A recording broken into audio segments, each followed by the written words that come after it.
Welcome back to the Grenade Gallery, ladies and gentlemen. We're excited to be back third week in a row. I'm going to keep saying it because we keep doing it. We're consistently consistent, which is a good thing. There's a lot happening in the NBA right now. It's an exciting time. So we are glad to be here to break it down for you. And of course, Andrew is here. How are you doing, Andrew?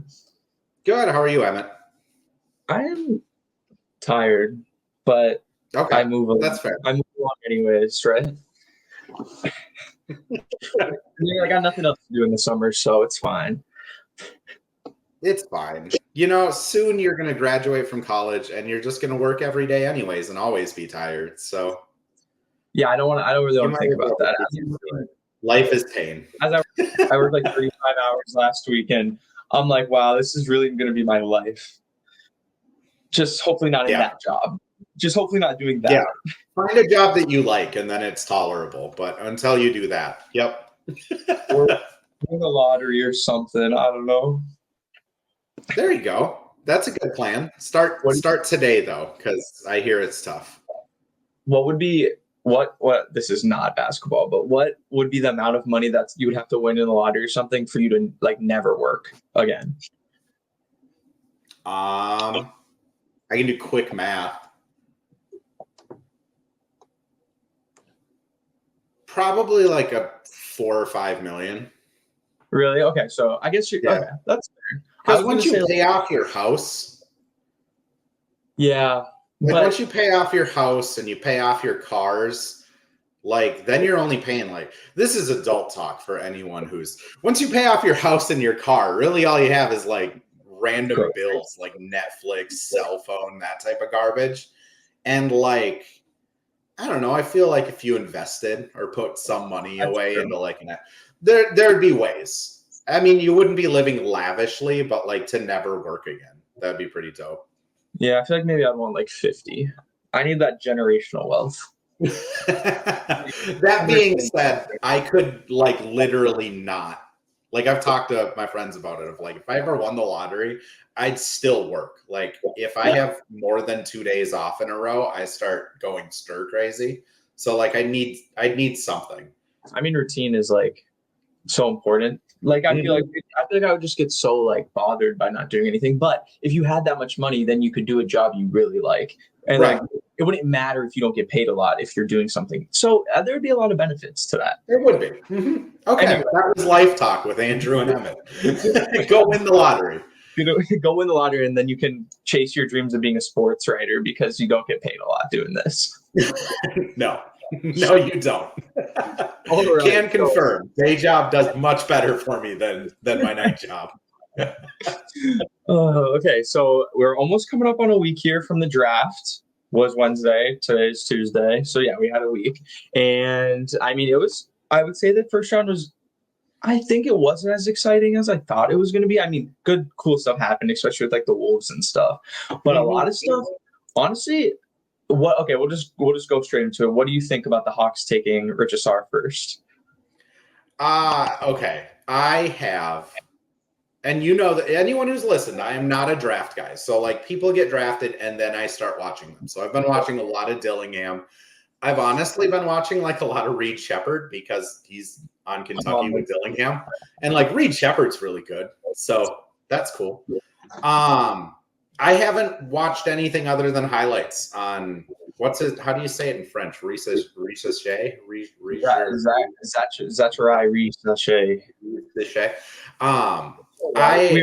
White. Oh my gosh. French people are white. So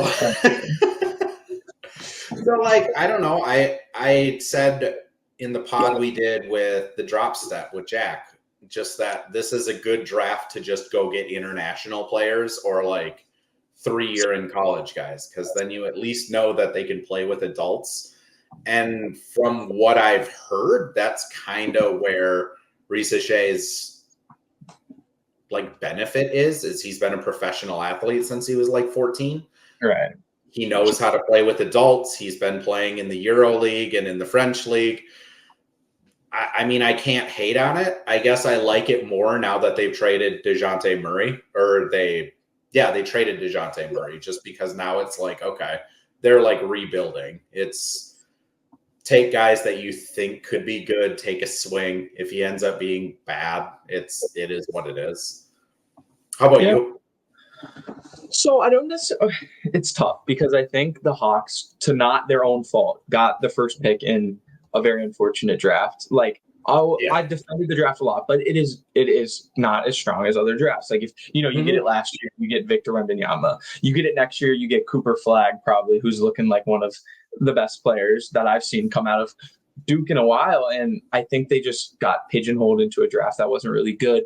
But the problem I have is that Rich Say is like a 3-and-D player. He's like going to shoot really well, and he's going to play defense. And that just doesn't feel like the first pick. And like, I know, again, maybe not to their own fault, Alex Sarr didn't want to go there, which whatever, I don't really know anything else about that besides him maybe not just liking the position he would have to play. But I feel like when you have the first pick, you have to draft for upside as much as possible. Like, I'm going to get the guy who's could be the best. And I just don't think that his ceiling is high enough. And it's just like, I feel like in a different draft, he's like pick 8 or something, because he's a 3-and-D guy who you can plug in and play, but he doesn't have like upside to where it's like he could be like an all NBA player, which I could be wrong for sure.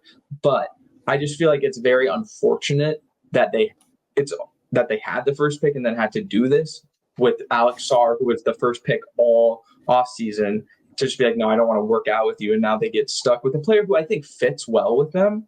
But I just feel like it's just not satisfying having that first pick, if that makes sense. No, that makes perfect sense. I mean, again, I think now that DeJounte Murray is gone, I think it, to me, makes a little bit more sense of like, okay, we have Trae Young. We're going with Trae Young. Trae Young needs basically the James Harden offense around him, dudes that can shoot and play defense and dudes that can catch lobs. For sure. So like if this is their new load up around Trae Young, like he's probably this guy. From what you're saying, it sounds a lot like he's like Jabari Smith Jr. Is that what his name is? The dude down in Houston, where it's like, okay, defender, spot up shooter. That was kind of the thought process when they took him 3, was Jalen Green's going to be this heliocentric person. Jabari Smith will just play off ball and make shots. I don't hate it. I guess it's like you said it perfectly, though. If this was any other draft, he'd probably be the 8th pick. As we know historically, some people are going to be really good and some people are going to be really bad in this draft. It's that way every year. I think this guy, again, he's been a pro for 5 years and he's only 19. I think there's a good chance that his floor is going to be solid, and his best is probably Trevor Ariza, which, like, if you have 16 years of Trevor Ariza, that's not the worst first round pick. No, I think his floor is definitely high, which is what a lot of the prospects were, which is not a bad way to draft. It's just first pick feels like you should draft for upside as much as possible. So next pick is Alex Sarr, which, I mean, the Wizards, they just fell into his lap. So that's perfect. I mean, I don't think there's anything really to say. Like, he's going to be really good. I think Sarr was the best player probably in this draft. So I think them getting him at 2 after it sucked that they lost out on the first pick being the worst team, that to get him is good. I mean, I don't think there's much else to say. I mean, same. He seems good. He looks good. He's big. He can play basketball really well. He can play basketball really well. Washington's really bad, so he's going to be able to chuck up 25 shots a game, and Wizards Kyle Kuzma and Jordan Poole are going to be a nightmare to watch. So I'm not going to watch a lot of Wizards, but yeah, but hey, good job, Wizards, for not overthinking it, just taking the player. Yes. I guess that's what we'll say. Next, we're just going to keep going. Rockets draft Reed Shepherd at 3. I mean, if they weren't going to trade out of the place, great pick. I don't see who else they're taking here if they wanted to draft, which it seems like they did. So, I mean, as you watched a lot of him, what do you think about Reed Shepherd now that you know a little more? Now that I've seen Reed Shepherd play a basketball game, I mean, he's really good. Like, he is just a really good spot-up shooter. He's really, like, solid with the ball. I think in this draft, everyone in this draft has, like, one glaring thing. And me and you were kind of talking about it with Dillingham on Instagram, but just, like, man, defense just not a thing at Kentucky. They just That's that Like team. it's just It's fault. right, and that's the thing. Like if they don't preach a defense at Kentucky, then like fair, Reed Shepherd, yikes. Hopefully it goes better in the pros. But like I don't know, Houston just seems to be doing almost like the reverse Celtics. Like Ime Udoka with the Celtics got a bunch of defensive kind of like gritty Right. guys in there. And now with the Rockets, it seems like they're just trying to get shooters.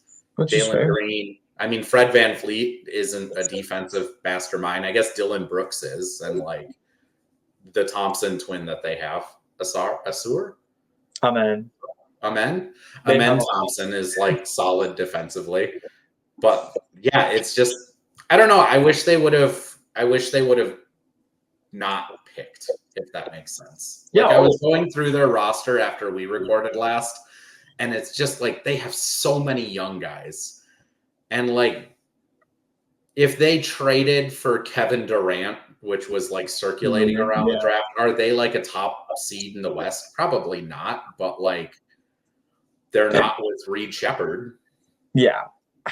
It's tough. I think also maybe they could have traded down and still got Reed Shepherd, which is what maybe is like a little frustrating in the fact of like, which we'll get to it a few other teams. Like I feel like they in this type of draft, you should try to get as many players as possible because there's a lot of like very even keeled players. So I feel like the Rockets could have traded down to a team that I don't know, maybe like the Grizzlies at 9, the Grizzlies told every single person, everyone knew they wanted Klingon and they couldn't get up to get him. I feel like maybe you trade back and then, maybe Reed Shepherd's gone, but then were they that in love with Reed Shepherd that they were like, we cannot risk losing him? Or was there a guy that was second on their board that was like, okay, we could take him instead? And then you trade to 9 and you get another pick in the future, you get another pick in the second round. It just feels a little weird that maybe they were blowing up phones and no one wanted to trade. Maybe that's what it was.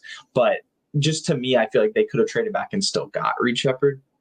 I mean, it sounded like Minnesota was trying to get up there too. Yeah. So maybe it sounded like the Wolves were like not willing to trade any of their actual players, but were basically like, here's 47 second-round picks and both firsts. Like, what do you want them? And I guess everyone until 8 was like, no. Yeah, right. Okay, before we get too far. Okay, Hawks number 1, I'm gonna give that. We're gonna grade them. So we're gonna give that. I'm gonna do a B plus there. I'm gonna go a little. I mean, again, I'm not a draft guy, so grades are just tough. I mean, a B. He seems solid. Yeah, he was safe. From what you know, it's whatever. Yeah, like, not a bad pick, I think it will fit. Like, I think he is someone that this year is going to like fit in the NBA for like sure. A big, long body, good shooter. It'll be fine. Okay, number 2, Wizards draft Sar. I'm gonna give that an A. That's an A. I think that's laid right in their lap. A. Best player available. I'll give it I'm gonna go B plus. A little bit better than the Hawks. Okay. Rockets draft Reed Shepherd. I think that's an A too. I mean, if we're not thinking about the trade back and just them drafting for what they want, I think it's an A. I wish they would have went center. Okay. If I'm being honest, like I wish they would have went Klingon just because they have guards. Like Reed Shepherd's going to be coming in as the 3rd overall pick as a backup guard. Because like Jalen Green isn't hitting the bench, Dylan Brooks isn't coming off the bench, and Fred VanVleet isn't. So like you drafted your backup 2 guard at 3 overall. Yeah, it's like they have a lot of. So I'd give it like I like Reed Shepherd shooting. His defense is not great, so I'd give it like a C plus. Okay, like it's fine. All right. Keep going. Spurs draft Stephon Castle at 4. I love it. I think they knew that for a long time. They wanted Stephon Castle, and I think now we can even see. I think I like it even more with them signing Chris Paul because I think Chris Paul is going to teach Stephon Castle a lot, and I think Stephon Castle wanted to play point guard, and they are comfortable with him. Maybe not this year starting, but next year or so on playing the point guard position, and they got their guy, and he feels like a San Antonio type. It feels like a Popovich type of guy. He was my favorite player in the draft just because he has like the attitude that I really like. Yeah. And I like it too. I mean, Chris Paul, how many minutes can he play? 20, 24 probably in that range to stay healthy. So like 24 to Paul, 20 to Castle, and 4 to Jones? Jones is still there. So like, I don't know. I like it. I'd say they needed a point guard and they went out and drafted a point guard and then they signed the point god. So I'd give that like they did what they needed to. They didn't overthink it. Great pick. A pick. I'll give it an A. Maybe I'm being generous, but that's an A. Okay. Just going to keep going. We got a lot to get through. Pistons draft Ron Holland. Your boy. My boy is drafted by the wrong team. He can't shoot very well right now. And I know they just got the shot doctor from he was the Pelicans guy who fixed Lonzo Ball's jumper. Like, he knows what he's doing. But everyone said it already, but they just have so many people who can't shoot the ball. And it's just like, I feel like this is another place where they should have traded back. Like, especially because they probably could have got Ron Holland again if they trade back with the Grizzlies at 9. So then the Grizzlies can go get Donovan Clingan. I don't think anyone else is taking Ron Holland. Like, maybe the Blazers take him then instead, because then the Grizzlies take Clingan, and then the Blazers probably were going to go wing if they didn't. But I don't understand. So like Ron Holland, right? And I don't really like draft comparisons, but I thought it was funny that everyone was comparing him to Herb Jones, which, like, that's fine. If you're drafting Herb Jones and his shot gets fixed, I take Herb Jones like number 1 in this draft. Honestly, like, he's really good. But if you're drafting for the potential of Herb Jones, like, I think he has a higher ceiling than that, to be fair. but why? Like, why? Yeah. And then it's just like the fit with the team. Like, did they check with Cade? Because I bet Cade wasn't like, let's get a defensive non-shooter. Yeah. To be fair, the Pistons, obviously we know less than front offices do, and they love him. 100%. And they did, to be fair, they said after the draft, because people were like, this is a little weird. They said when they brought Ron Holland in for their workout, he checked every single box that they were looking for in a player. And if that's their criteria and he met every single thing, then go get your guy. Absolutely. But I just think they could have traded back and still got him. That's the thing. I'm never giving a draft grade lower than a C+, just so you know, because like if they drafted him, obviously there's something there. So they're getting a C+. Like I'll give him a C. I'm gonna give it a C because it's fine. I just don't understand it team fit wise. Like, for sure. I don't. And maybe you're just drafting. You said, okay, this draft is maybe a crapshoot. We're just gonna take the guy who we think could be the best, which is fine if you're gonna do that. But trade back and take him still later is my thing. Yeah. All right. I mean, again, the Wolves were trying to get up there. I don't know who they wanted instead of Dillingham. Like, maybe it was they were trying to get up and get Reed, but like the Wolves were trying to get up there. So what are we doing here? You could have found a suitor. All right. Hornets take, I don't know how to say his first name. Salon. And I don't really know much about him. I wasn't familiar a lot with him. And I guess they really liked him. So kudos to them for taking their guy. I don't know. Whatever. The only thing I know is kind of the same thing. He's been playing professionally since the pandemic. So I can't even give it a grade. I'll just say a B+ because they got their guy. I know they really liked him. That's all I could really say. So I'm sorry. Again, he fit my criteria of like who you want to take a stab at. Like, he's been a professional athlete since 2021. He's 19, so you got a dude that's 3 years pro coming in. Like, he probably knows how to be a professional athlete, and that's something Charlotte desperately needs. Yep. All right. So, not much else to do. Okay. 7 Trailblazers take Clingan. Great pick. This is an awesome pick. I mean, it's a little weird after they signed Drew Eubanks, but neither here nor there. This is before they did that. I just think Clingan fits really well there, and I think this Aiden's probably going to go, or Robert Williams is probably going to go, and I think Clingan isn't going to play like a ton, like because he has like feet issues, which is weird. Like, it's never good from a big guy to have foot problems, like, knee problems and foot problems, ankle problems. That's bad stuff for a big guy. But I mean, if he can slide into that 20 minutes, I think he was amazing at UConn. He's a great shot blocker. I think he fits really well with the Blazers. So you have in the Blazers, like Scoot and Sharp, that's fine. Yeah. Jeremy Grant, that's fine. Power forward, I mean, they'd probably play small. They would probably do 3 guards with Anthony. Yeah, Scoot, it's probably a little bit of size. So like they have Sharp, Scoot, Anthony, Jeremy Grant. And then, but then you just said it: Drew Eubanks, Robert Williams, Ayton, and DeAndre Ayton, and now Klingon, which is a lot of all are centers that can't play another position. I don't know why they signed Drew Eubanks. That's I don't know why they did any of that. Like, I get Klingon. I think like they went, oh, Klingon, best player available, drafted him. Like, which is great. You get a B for that. I don't understand their roster. Why are we signing another center? I mean, they must be. You have 4 starting centers on your team. Like, what about Drew Eubanks isn't? But like, you have 3 starting centers and a backup. You're not the Wolves. You don't have Cat. Yeah, Robert Williams has got to be gone. Like, there's no way they don't trade him. Like, but then you still have 3 centers. What are you getting for Robert Williams though? He's been hurt every year, and he's a 2nd-round pick. So like a cap dump, 2nd-round pick. And then you have Ayton, who was hurt most of last year and sleeping on an air mattress, even though he makes $40 million a year. Like, what are you getting? No one's taking his salary.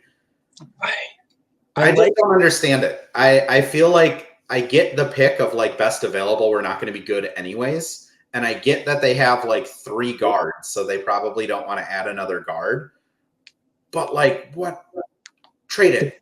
It feels like lateral movements. Like, it's not, which I don't know. I mean, I think if you look at it just like pick wise, like you're saying, it's a good pick. He's a really good player. But then best player available. But then you bring him in and it's like, what are we doing? You could have traded whatever. Right. And like the 2 center thing is working for the Wolves because they have Naz Reid and Cat, which like Naz played minutes at small forward last year. Like they have like 3. I think Naz, if he played on a different team, would be like an all-star caliber center. So like they have 3 all-star caliber centers. You have DeAndre Ayton, Rob Williams, a rookie, and then Phoenix's backup. That's not good. It's just weird. That's what I was talking about when it was a weird draft in a lot of places. Which, I mean, best player available, fine, whatever. Move on. It's a good player, B+. I don't know.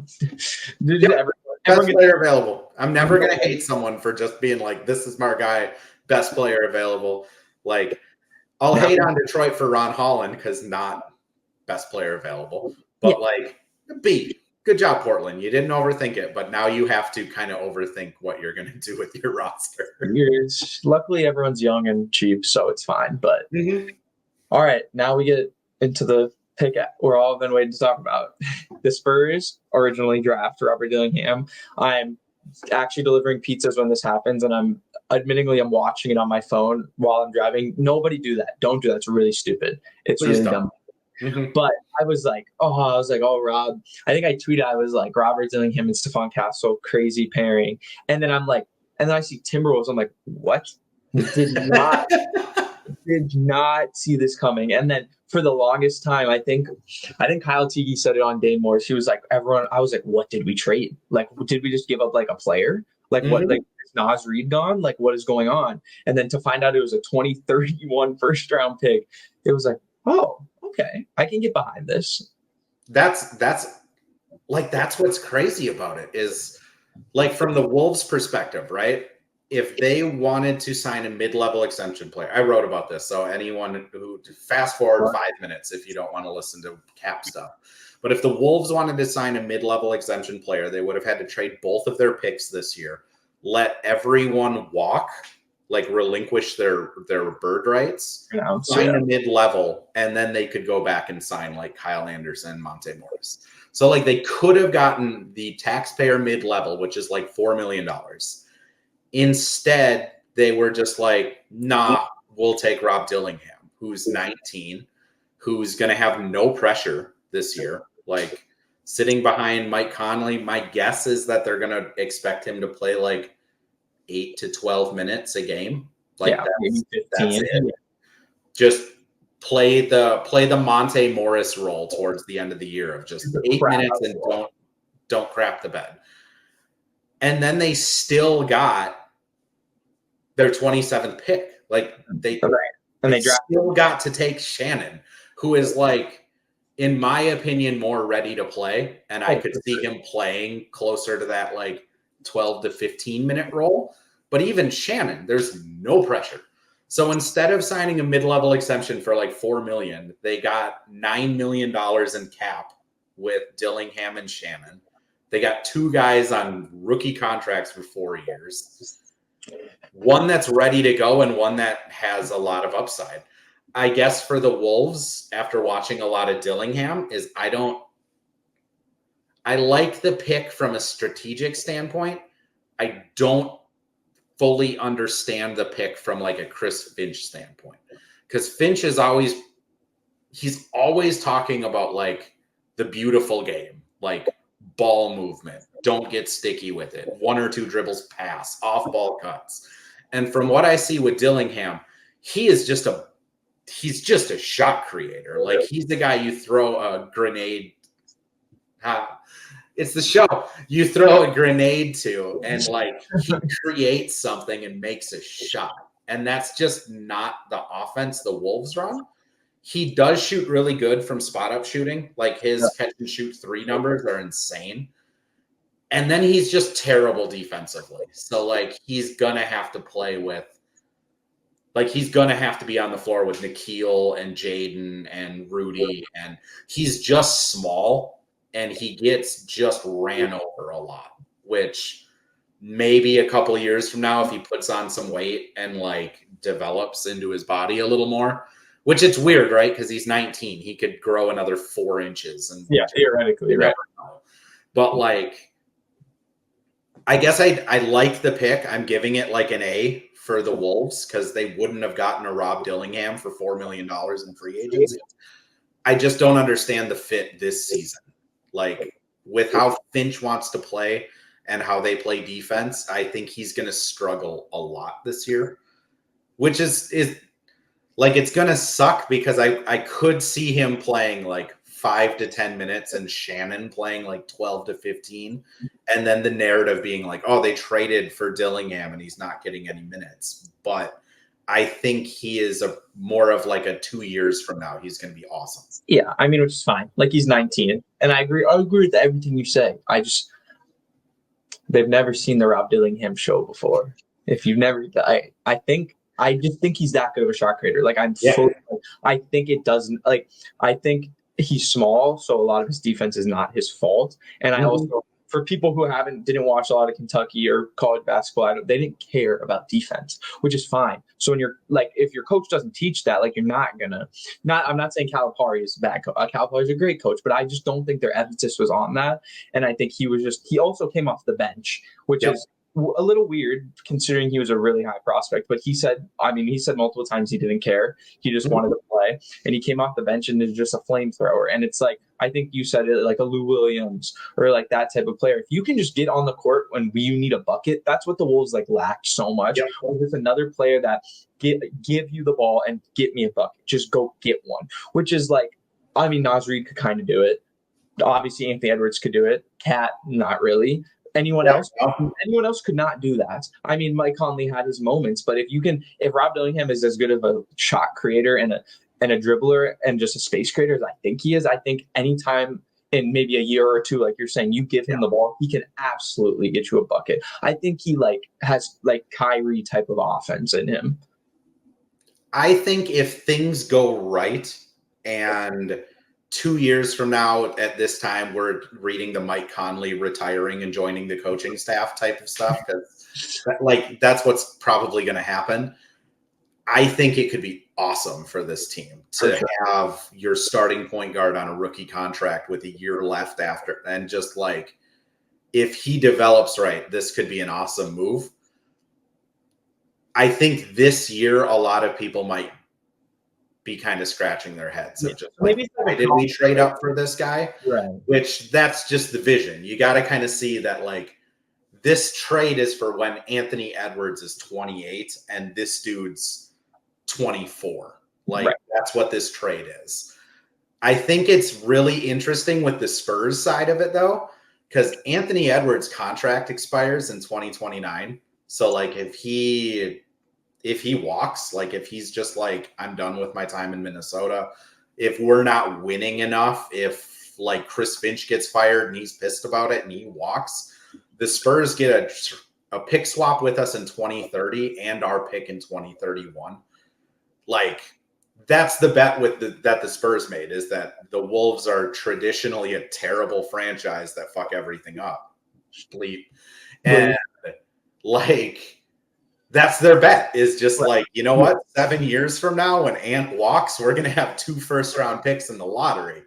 The difference, I guess, this time is like Tim Connolly seems to be doing everything he can to get Ant in positions to win. So again, I give it an A. Like, I love it from his salaries, everything. I think everyone, just like you're saying, just everyone just be cautionary about like jumping to these big conclusions. If he's not great this year, and if it's just growing pains, which it's going to be. I mean, you put a player who doesn't need the ball in his hands, but he, like, his best ability is scoring. It's gonna cause growing pains. So I would give it an A2, and just that's what we'll leave it at, cautionary. All right. I think his role on this team. So if it's 12 minutes a night, and he is playing off the bench with like Nikhil, Jaden still in there, Nas, and like he either brings the ball up or stands like on the wing. Like, he's a really good catch and shoot. I don't think he's going to struggle to get points. No. I think he's just going to. I think his size is going to suck on defense for him. So I think there's going to be some plays where it's like, oh man, Dillingham, what happened, buddy? And then I do think ball handling at an NBA level is different than college. So I think there is going to be some like him off the dribble throwing the ball directly to the defense. Yeah. Oh, it'll happen. It'll happen for sure. Yeah. There's going to be, I think he'll be fine. I think he'll get his points. He'll be an effective player this year, but it's not going to be like, oh my God, this is the best thing ever this year. The Rob Dillingham experience is coming to a stadium near us. So I'm excited for it. But number 9, Grizzlies draft Zach Edey. It's a tough pick. I don't understand this one. They have Jaren Jackson Jr. I don't understand. It's just stupid. This is the biggest. I'm trying not to talk ill will about teams, but I'm giving it a C+. F. Trade back. No one else is taking Edey. I promise you, no one else is taking Edey. You could have traded back to like 16, 17, 18. You could have still got Zach Edey. They were like, but they were so hell-bent on Klingon, and then they didn't get Klingon. They're like, we need size, which is fine. But Edey at 9, that's crazy. When we talked about it, we thought Edey like 20s, 25. 9 is insane. And then he can't play more than 15 minutes. And I just don't know where there's a path for him on the Grizzlies. I don't understand it. Like, Jaren Jackson Jr. is awesome. If he's healthy, he's going to play. Well, if he's healthy and not fouling, he's going to play 30-something minutes. So then you're drafting a center that can only play center, that is only going to be a backup unless someone gets hurt. You're drafting a backup at 9? At pick 9? That's tough. Which, like, again, the Wolves drafted a backup point guard at pick 8. But the upside is there. Upside is there. Right. There's no upside. Zach Edey, unless he learns how to shoot threes. Which he's not. It never happens. And you look at the charts of players who can't develop three-pointers. It just doesn't happen. It doesn't happen. You said it perfectly. It does not happen. And there's the upside is so small to Zach Edey. To take him at 9 is just, it felt like they just did not know what to do. And they were like, okay, we're going to take the biggest guy left. I feel like the Grizzlies overthought it. They probably did. I have no other feedback other than I think they were just like, our guy isn't here. The trade offers we're getting aren't great. Like Zach Edey. Yeah, we got to get through. So we're just gonna say I'm saying a D. It's just, what are we doing? You could have taken. They should have taken Khalil Ware, who got drafted by the Heat, because he had upside. You just draft a player for upside at this point, but they didn't. And D. Because like Zach Edey, if you were drafting, if this was let me go back to the draft here. So let's see here.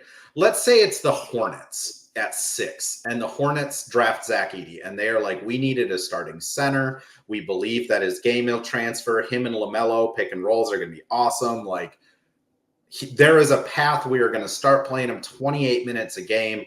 We don't have a center. We needed one. Then I could sit there and be like, okay, like, you guys talked yourself into him being like really good. You believe in him. Like, fine, I understand it. But the Grizzlies have a center. It's not what I feel here. Like, that's the Grizzlies have Jaren Jackson. Like, he's really good. Oh my gosh, Grizzlies were my biggest loser of the draft. That's where I'm at.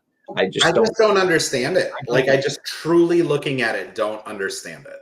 Yeah, me neither. Okay. Do you want to do number 10 and then just highlight some guys that you liked? Exactly what I was thinking. You read my mind. Okay, 10 is Cody Williams. The Jazz take him. I like it. I think Cody Williams gives a lot of shades of, honestly, Jaden McDaniels to me. So I think it's just a good upside pick. The Jazz did what they needed to do, and they drafted for upside, which is exactly what you do. He was a freshman, so he's young. He has great defensive skills. I think you just draft for upside. Lauri Markkanen sounds like he wants out too. So like, go get a small forward, power forward type of guy. Yep. And then one makes sense. Good job, guys, for making sense. And then again, I think the Jazz did another great pick because we can float now. 29, they take Collier, which is, I think, another great pick. You draft for upside again. They took a point guard who they thought that's going to be good, and that's what they did. I mean, I think the Jazz, I don't know if they won the draft, but they were definitely a top team because they got 2 first-round picks of 2 guys that I think at some points before the draft were really high up on people's boards. Like, Collier for a while was top 10 pick. So they got 2 guys with a good upside. And that's what we do in drafts where there's not sure things. Yep. So I want to so Jared McCain goes to the 76ers. Yep. Great pick. Yep. Love it. Terrible terrible for every other team in the East. You should not have let them get Jared McCain, but great pick for the Sixers. I mean, getting a guy that he should be able to play right away. Good court vision, super good shooter. He has size. And just seems like a delightful guy. I've been seeing all of his TikToks on my feed now, and man, he paints his nails. He gets people angry. It's what we love. He not the dude I would have expected to go to Philly. Yeah, no. Like, he doesn't seem like a Philly guy, but love that pick. Yeah, love that pick. Let's see. I like the Bulls taking Mattis at 11. I think that was a great pick too. I mean, he was the number 1 pick for so long too, and then they get him there. It's great. Hometown guy. It's a cool story. If anyone watched the draft, he was crying. His brother was crying. He gets to go play at home. That's awesome. I mean, that's a feel-good story everyone can get behind. Tristan da Silva going to the Magic. Like that one too. He can play right away. I mean, 1 pick before, Lakers take Dalton Connect. Connect can play right away. He's a scorer. That's a great pick for the Lakers. I mean, he has a sick nickname too now, Connect 4, because his jersey's 4. That's a sick nickname. Good nickname. Let's go and good nickname. Just love it. Good nickname. De Silva. I mean, that team has Cole Anthony, who knows? They needed to replace, can't think of his name, former first overall pick, blew his elbow out, 76ers. Markelle Fultz. Markelle Fultz. Should be able to fit in, help take some of those minutes. I just like it. Good job. Good job, Orlando. He's old. I mean, older, but he can play. I liked him a lot. They don't need young guys. No, they don't need young guys. Yep.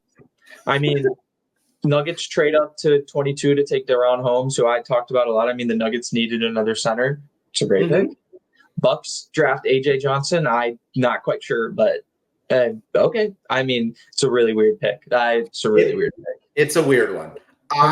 So after watching a lot of Terrence Shannon, first off, he didn't sound like it. He didn't RAPE that woman. Won his court battle. No, like under the table plea agreement, nothing. Seems like he won it, and it was just allegations. So sucks for him that he dropped from a top 10 pick to 27 based off of allegations. Good for us. That being said, I mean, everyone in the Wolves brass was like, we couldn't believe he was there. We were trying to trade the pick, and then we saw that Shannon was there, and we were like, we're taking Shannon. I mean, So he's great. He's big. as long as those allegations never come up again, and that like he truly did win his court battle and he didn't like molest somebody, glad we got him. If that stuff starts coming up again, that's why he went 27th, because I mean, he's a top 10 pick talent that either got someone really pissed off to enough to take him to court over this, or he made a really bad mistake. yeah, he's great. He's a great downhill player. He can score, gets to the bucket. He's Being said, if he was a top 10 pick, he'd be making like $4.5 million. 27th overall, he's making like 2. So, $3 million difference for some allegations. So sucks, but at least super happy we got him, as long as those allegations are just allegations, and that he won his court battle, so they should just be allegations. But I mean, you never know.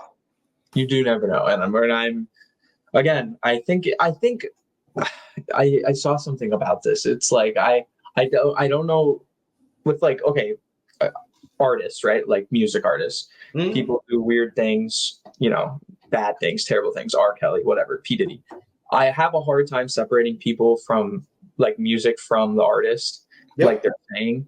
But I think I have an easier time separating a player from their off-court things, because like, what am I gonna do? Like if he's on my team, like just not cheer. Like I want my team to do well, so then I want him to do well. And again, it's just allegations, but it's like people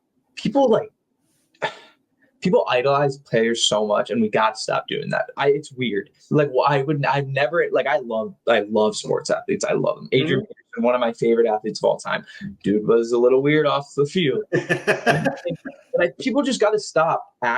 Everyone acts so surprised when things happen. It's like, if you dig hard enough, you can find something bad about every single player, pretty much. And it's just like, we have to like stop idolizing. I'm going off on a little tangent, but it's like, we have to stop idolizing players, because like, never should you be like waking up every day being like, man, I want to be like Steph Curry. Like, okay, it's weird. Like, we shouldn't be doing that.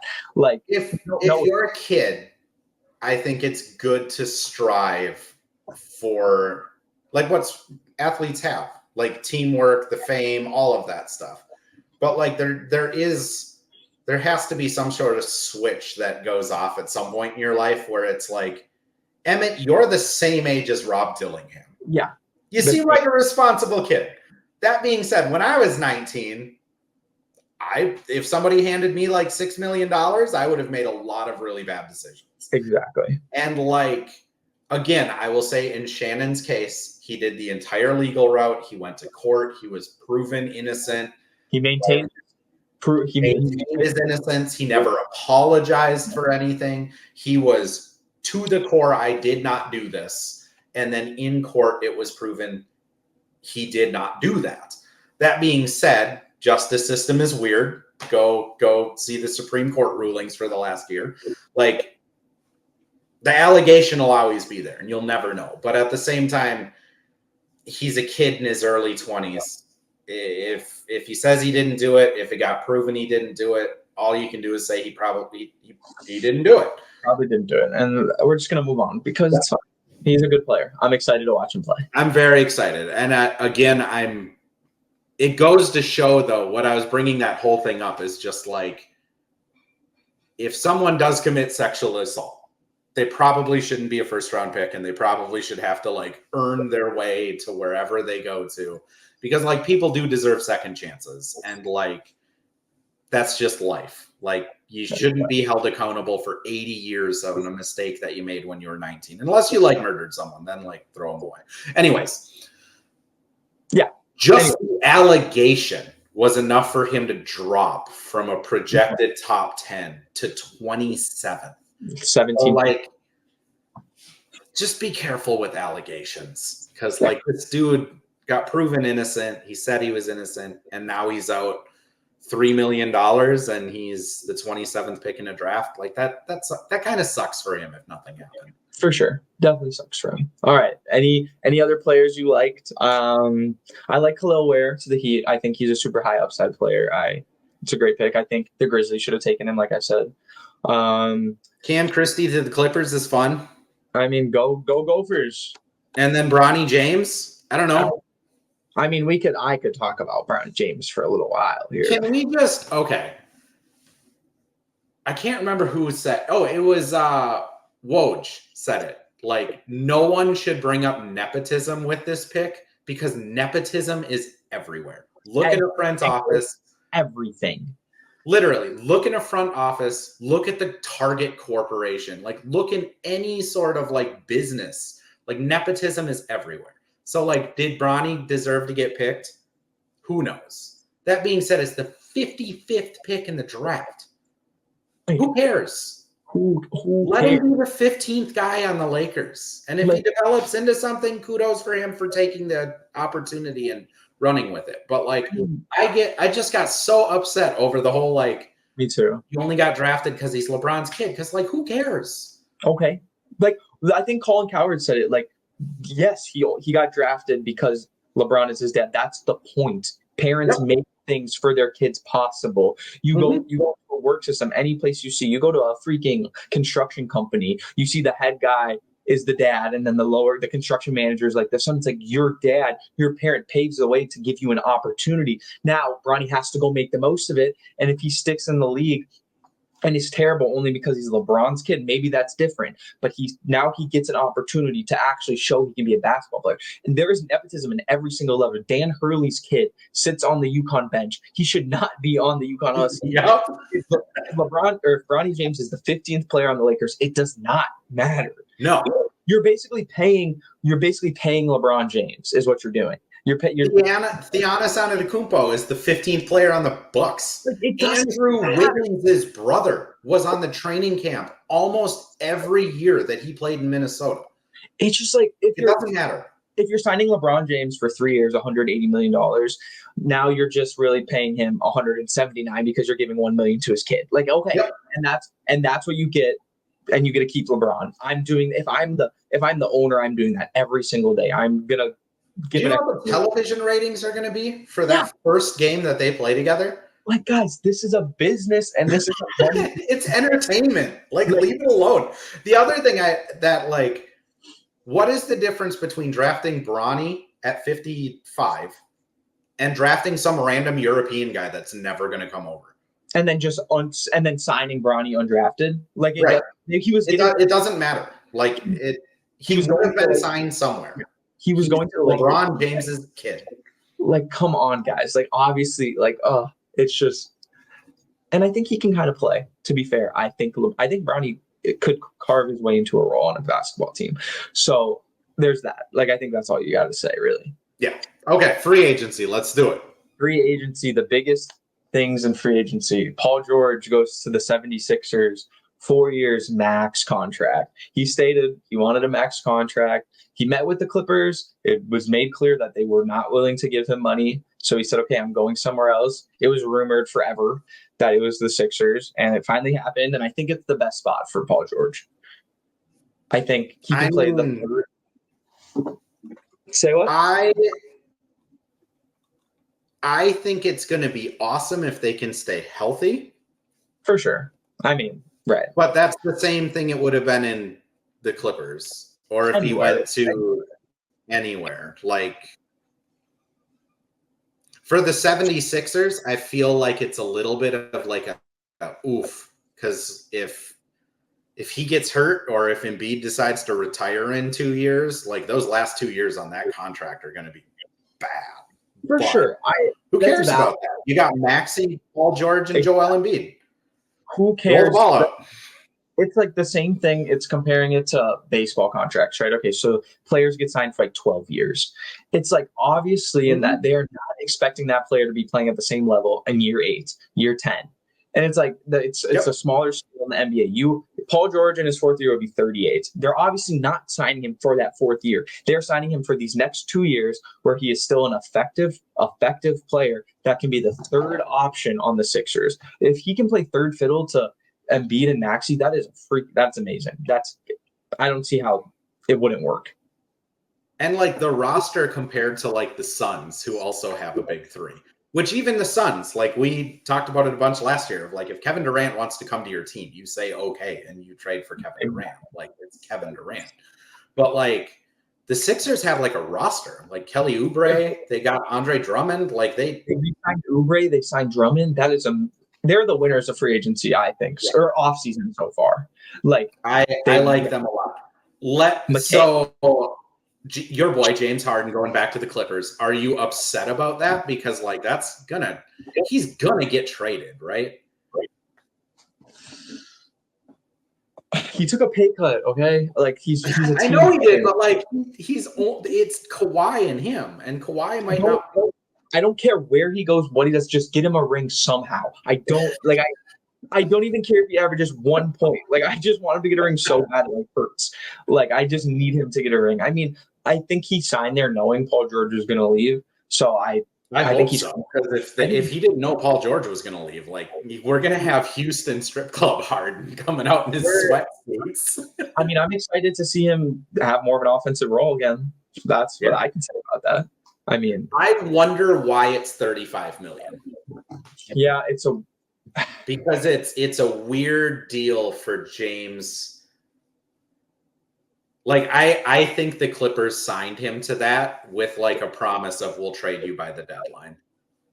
Because like $35 million fits in with a lot of other salaries. Yeah. So I immediately, like, my antenna went up as like, is he going to go to the Lakers? Is he going to go anywhere he can get a ring? Yeah, I think that was a sign for them to trade him and try and get $35 million of cap back.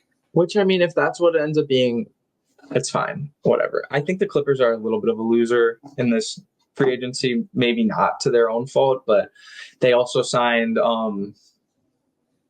Derrick Jones Jr., which is a really weird one in a sense of, so it's 3 years, $30 million, which is 10 a year, obviously.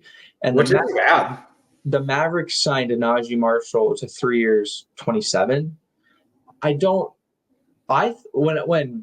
the Mavericks signed Najee Marshall, I was like, okay, that means Derrick Jones Jr. is going to get paid. Like he's going to get like $16 million.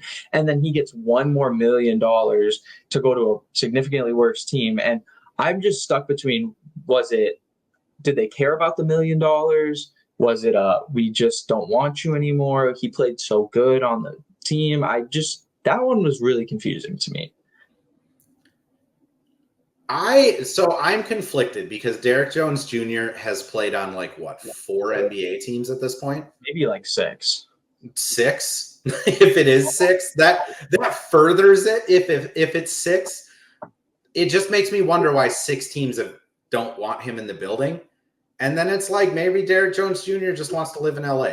Like that could be the other side of it. Maybe he didn't want to be in Dallas, which is fair. I mean, I think LA seems like a cool place to live if you're rich. Like it's definitely a cool place to live when you're rich. I mean, but then going back to the Mavericks, I think the Mavericks are the other probably winner of free agency. I mean, they got Najee Marshall, they got Klay Thompson, 3 years, $50 million. What do you think? I think that Klay contract is the same as the Harden one. I think they signed Klay for this year. If he scores between like 15 and 20 points a game, I think they'll keep him for the second year. And then I wouldn't be surprised if he's sent back to Golden State for that last year and he retires a Warrior. Like, I don't think they have any intention of there's not a no trade clause on it. I don't think they have any intention of keeping Klay for more than like a year or two. Unless he's amazing. That being said, Klay Thompson, what did they need last year? Someone that can stand in the corner and hit shots. And he can do that. I mean, Klay Thompson can stand in the corner and hit shots. I mean, as bad as he was last year, I think he's still got it. Yeah.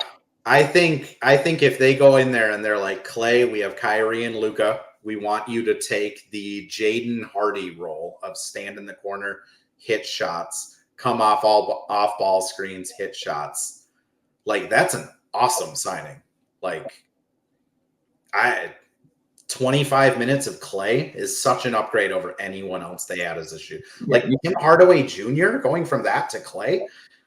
I mean, and then they go from Derrick Jones Jr. to Najee Marshall. Najee Marshall's great defender.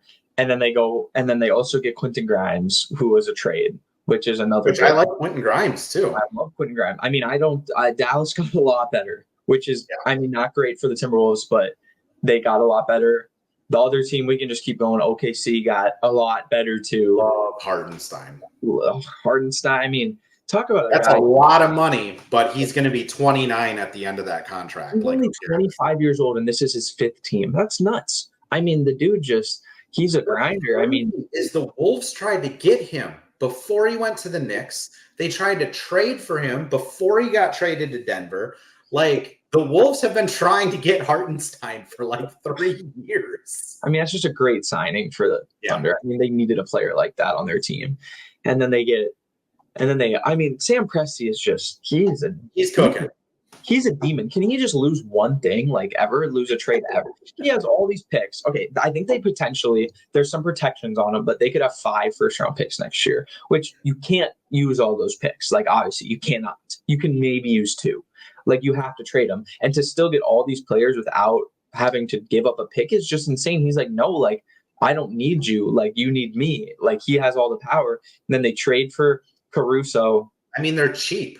That's the thing. Shea isn't signed to like a mega deal. No, they're cheap. And they have J-Dub and Chet and then re-signed into a reasonable contract. So looking at this Hartenstein, though, if you were to combine 29 million of Hartenstein and the 15 of Dort, that gets you to 44 million. They can trade for anyone. Anyone. They could decide Joel Embiid, they want him. And they could say Hartenstein, Dort, 9 first-round picks. Like, who said no? Like Giannis, Hartenstein, Dort, 9 first-round picks. Like, just I get like, and then they'll still have like 10 more. And then they re-sign Isaiah Joe. They re-sign Aaron Wiggins. This team is amazing. It's going to be they're the 1 seed to me. Like, I think it's Thunder.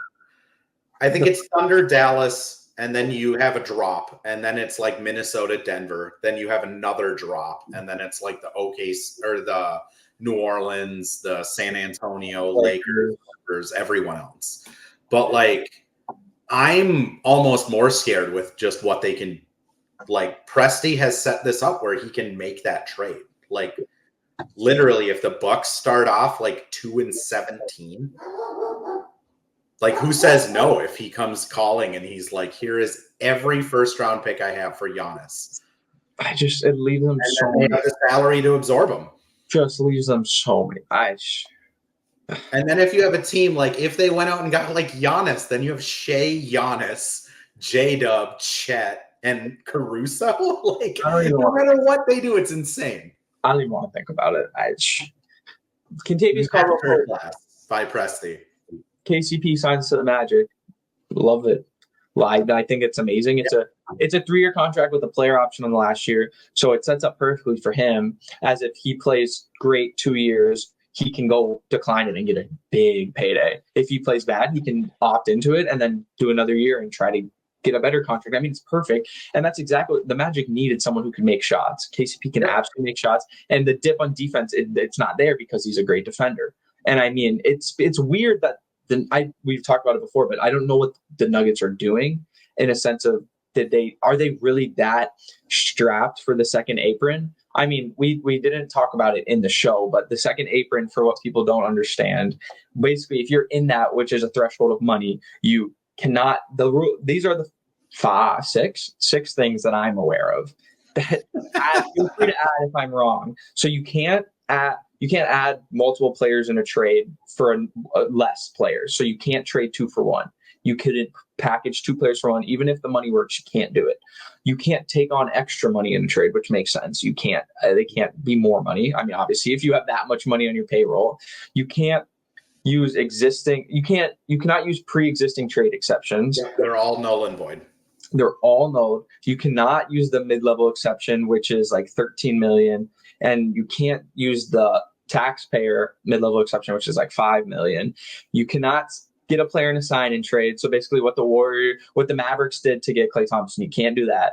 And then you can't sign a buyout player whose previous contract that got bought out is higher than the mid-level exception. So you're basically, what we were saying, you're cooked.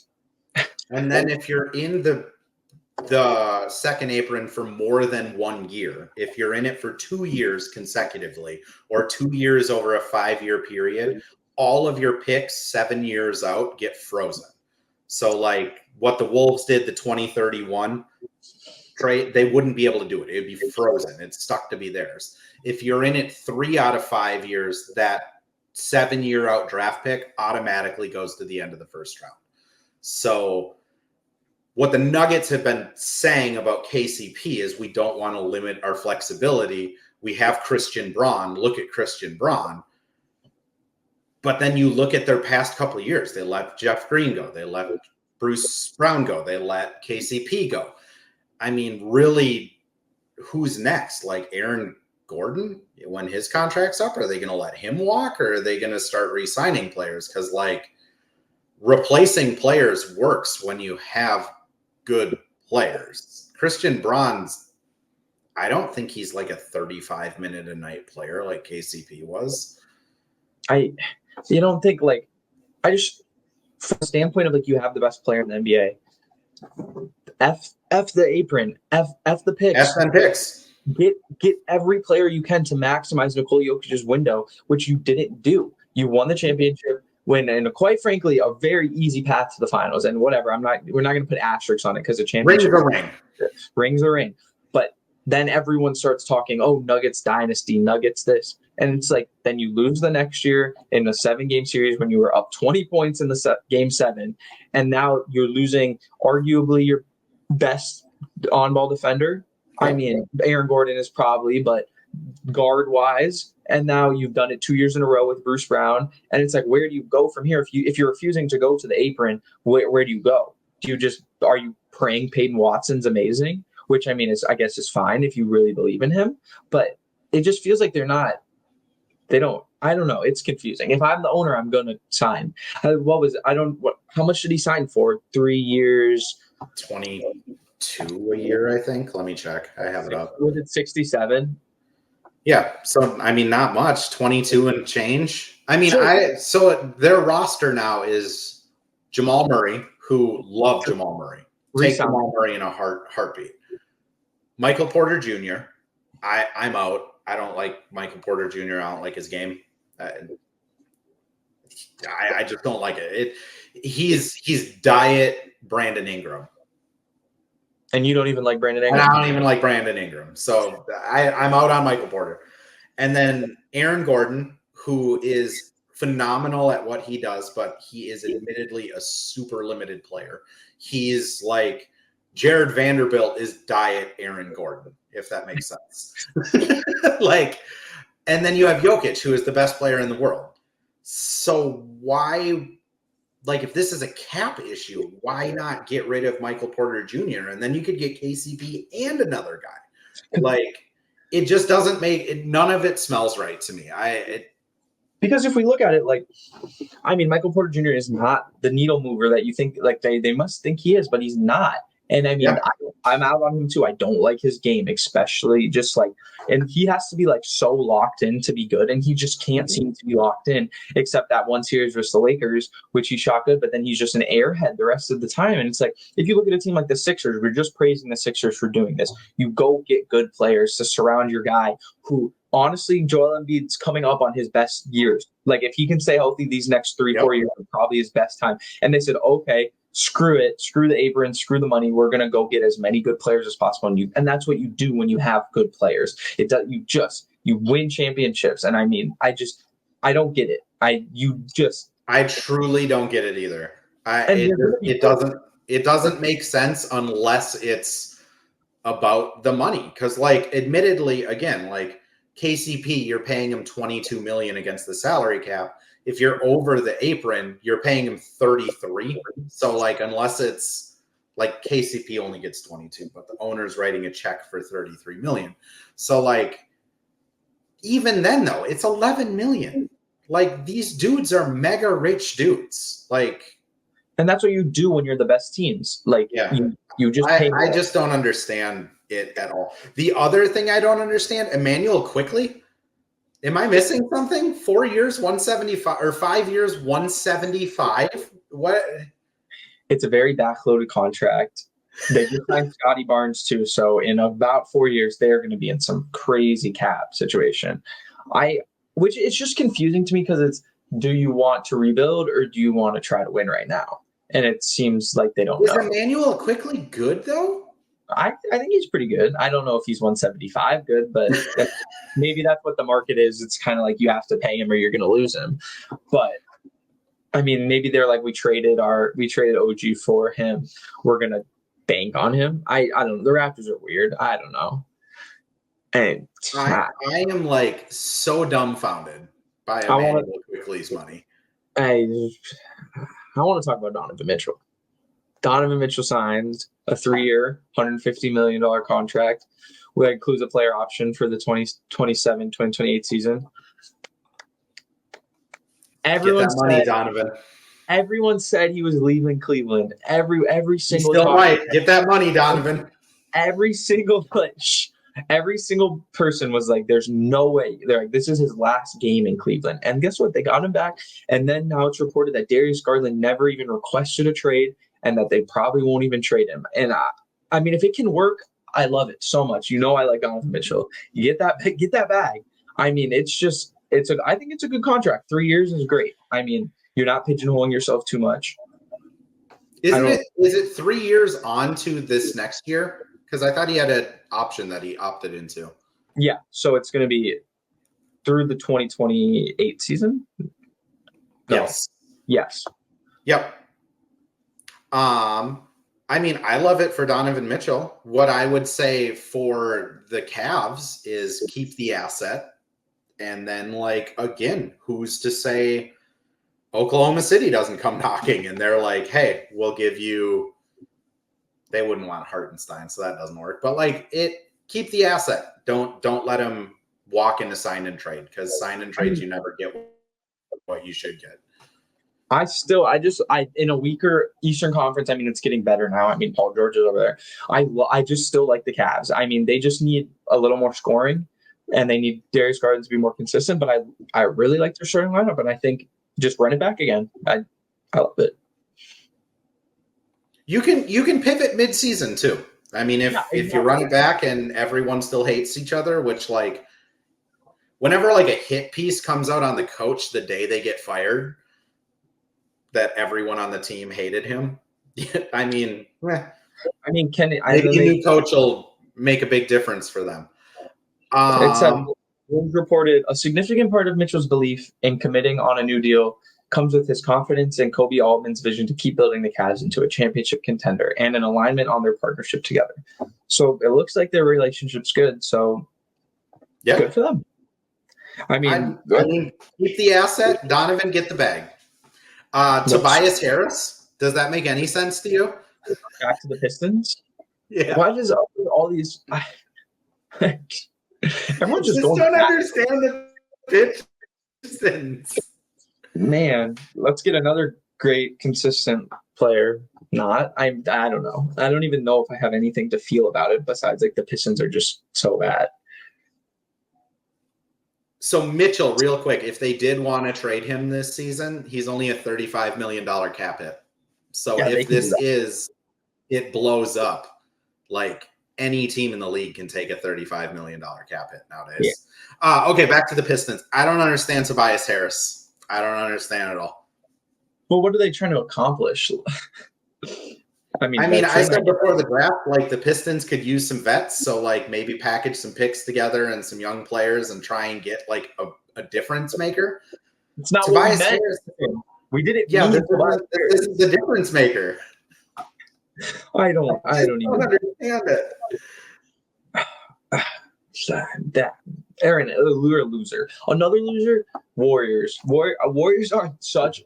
I don't understand. That team is going to be bad. I mean, the reports came out that they all wanted Paul George and that they were on board with it, and then they blocked. The Clippers said no, so they lost. They turned down the Levine trade because they thought they were getting Paul George.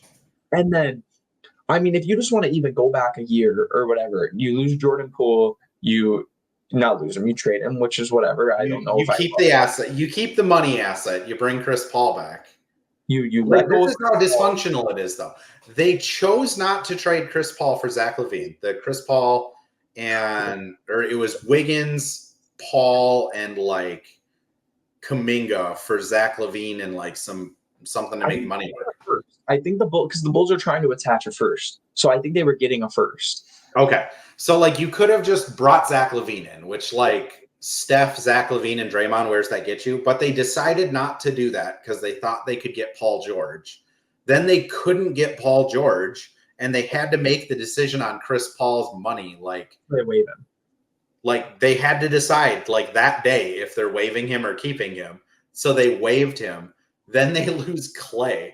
And now you have what their starting lineup is going to be: Steph, Moody, Kuminga, Pudinsky, Draymond, and Looney. Like Pudinsky. I mean, I don't know. You go back here, so you lose Jordan Poole, you lose Chris, you waive Chris Paul, and you sign and trade Klay Thompson, and all you get from that total arrangement is 2 second-round picks. What are you doing? It's bad. This is not how you maximize Steph Curry, who's still freaking good. Steph Curry. And if you're blowing it up, why is Draymond on that team? Why is Draymond? Get rid of Draymond. If you're blowing it up and you're like, Steph, we're going to be really bad for a year, and then we're going to have a ton of cap space. We're going to go after people. We're going to draft. We have a team in California. People want to come play here. Like, that would make sense if they were like, okay, Draymond, we're trading you to Detroit. Have fun. And then next year they have $80 million in cap space. Steph has like the hero ball year where he scores like 47 points a game. And then you reload up on free agents and draft, and like that would make sense. But it's this halfway thing where it's like they're going to win like 35 games. And they tried this 2 timeline thing and it didn't work. Biggest failure of the 2 timeline thing ever. And it's just now they're just in purgatory because you're not trading Steph Curry. Like, I don't care. You're not getting rid of Steph. No, unless Steph Curry says, I will not play here. Yeah, you're never getting rid of him. So it's just he's there. They're going to be they're going to be bad. Like, it's frustrating from a team that was so amazing for so long to see just utter failure of team constructing. It sucks to see Steph Curry in this too. Like Steph Curry he's awesome. Everyone loves He doesn't deserve this. Come on. Celtics re-signed Derek White, 4 years, 125. This is exactly what we're talking about. Nuggets. This is what we're talking about. You sign your guys because those are the guys that helped you do a lot. KCP helped you win a championship. Anyways, Derek White, love it. I mean, well, if you're going to be over the apron, you got to keep the asset. You got to keep the money slot open. So it's like if Derek White 3 years from now is not worth that money, you at least have the money slot open to trade. Warriors. Center James Wiseman, 2-year contract with the Pacers. I have nothing to say. It was 24 minutes. Obi Toppin re-signed too. I mean, that's great. Good for Obi Toppin. I mean, okay, Pacers, I guess. I mean, Pacers got to do something because all these other teams are getting a lot better and they are still stuck exactly where they are. I mean, I don't think we talked about it, but man, the Knicks are just going to be so good. They're going to be awesome. Like, that's an awesome team. I mean, I wish that Hartenstein would have stayed because, like, then that's an insane team. But like, they have the Villanova guys, Randall, and then they still have Mitchell Robinson. Like, they're going to be fun. They have like 7 or 8 guys that Tibbs can play 45 minutes a game and aren't going to be like annoyed with it. Like, man. Okay, the other contract that didn't make any sense to me, Patrick Williams, $18 million a year. That's a good. You don't like it? I don't Patrick Williams isn't. I mean, other than being 22 years old, what does Patrick Williams bring? It's your asset, Andrew. Like you were saying, that they put a lot of money, they put a lot of stock into him, taking him 4th. I think they just felt like they had to re-sign him. Okay, if they re-sign DeMar DeRozan, they're not. I will say, okay, I understand it. Because then they're above the they're above the cap, and it's, protect your asset. That's an $18 million cap hit. Like, I get it. But like, if DeRozan walks, they're like not in any, they're just a luxury tax team. Like, they're not. Okay, well, nothing. Then it's like, why are you keeping this guy that's like, just let him walk? Where was the competition? Because you have his rights, right? As a restricted free agent. Like, was someone else going to offer him 20? Maybe. I mean, that's what he wanted originally. I just don't understand. I don't understand. Like, I feel like we need a bunch of people my age, your age, and in between that have been playing the GM mode on 2K just to be like cap analysts, not actual GMs, but just like have someone in their mid-20s that is grown up playing like these hyper realistic GM modes. Just to be like, what are you doing? Like, if you let Patrick Williams walk, you have a max slot next year. Nothing the Bulls do makes sense. Okay, I'm sick of liking the Bulls and then just watching them do stupid things. I can't handle it anymore. I'm done. I'm done. It just doesn't make sense. It's the same with Detroit. Like, I understand you have to pay someone, but Tobias Harris. Luka Garza re-signed with the Timberwolves. I tweeted about it. My entire theory of like nice guys that work hard. You need one of them on a good team.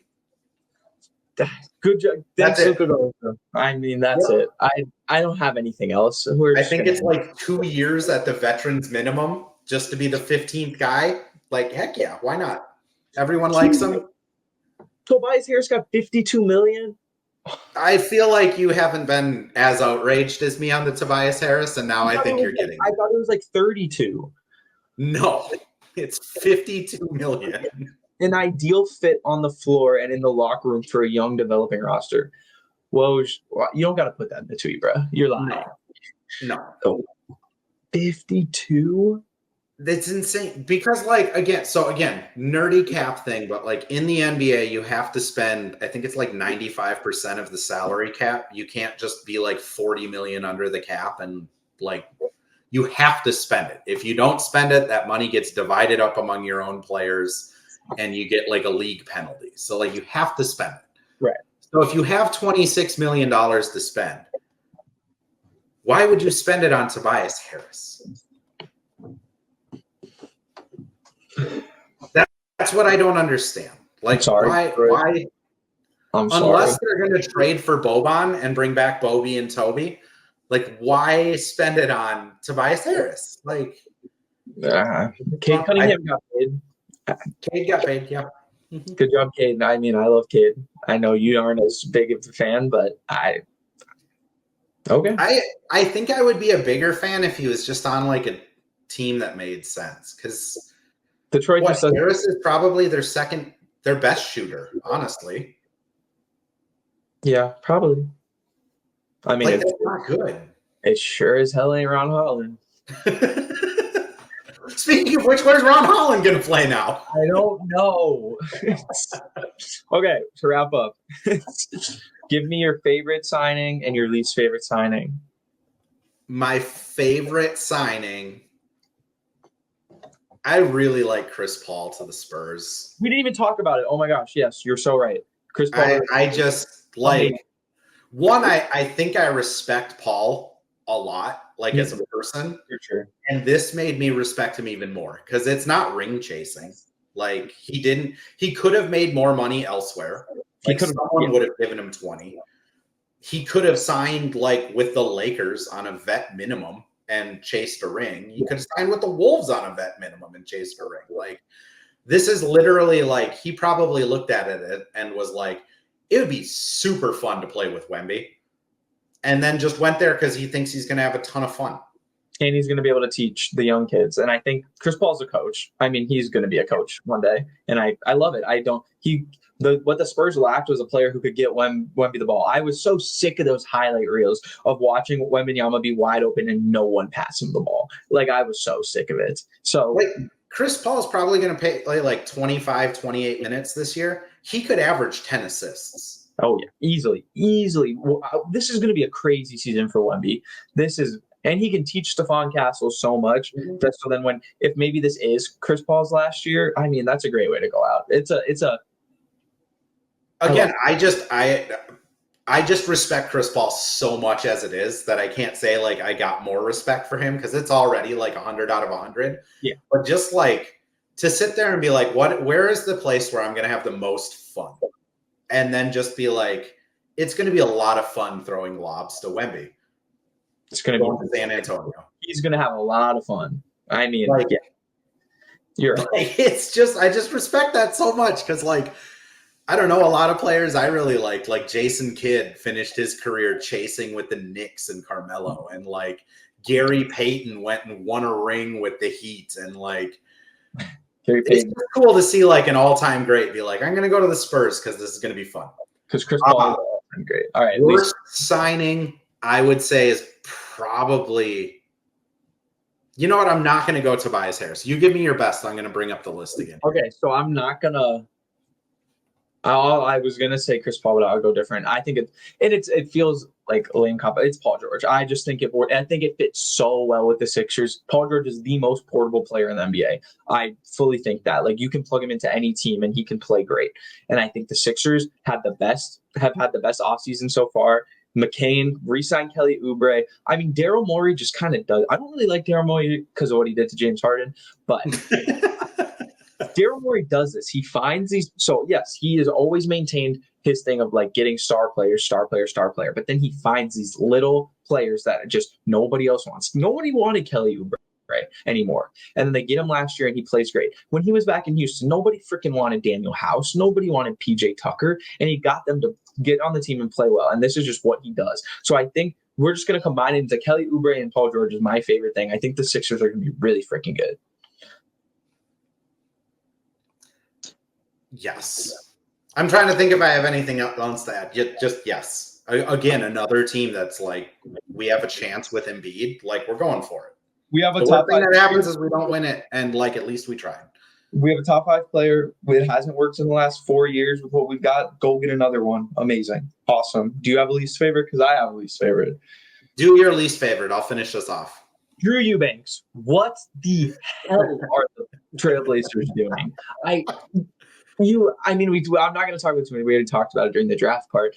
But you have like 14 centers on your team that all do the same stupid thing. Can't shoot the ball, play defense. What are we doing? And it's just like, I just don't get it from a point. Especially it's like Donovan Clingan, you just drafted a player. Now, what are you going to keep 3 of them and be like, Donovan, you're playing 10 minutes? Well, what the hell did you just draft me 7 for then? So that is my least favorite. Okay. This is a deep cut for my least favorite, and it's literally only because I'm not going to keep picking on Tobias Harris. The Warriors signed DeAnthony Melton for $10 million today. He got $10 million? I mean, Why? He's fine, but he's not going to play. Again, I don't. You lost Klay. You lost Chris. But we got DeAnthony Draymond. You got DeAnthony Melton. My for real one is Tobias Harris. I don't understand that. It all takes minutes away from young people. Like, he's not a second best player on a good team. Even the second best player on like an average team. He's just not. Seems like an A+ human, but it makes no sense. He's a great guy. Jonas Valanciunas to the Wizards is a weird one. I'm not going to say I don't like it. It's just weird. What I will say, he also got $10 million, but like that just seems like it makes sense for the Wizards. Like, they need a center. Yeah, that makes sense. Whatever. DeAnthony Melton for 10 to be the third shooting guard on the Warriors. Tobias Harris got $27 million a year. We're done. Yeah. We're done. It's over. Thank you. That's the worst. For watching. I appreciate it. Drop a follow, like, comment, whatever.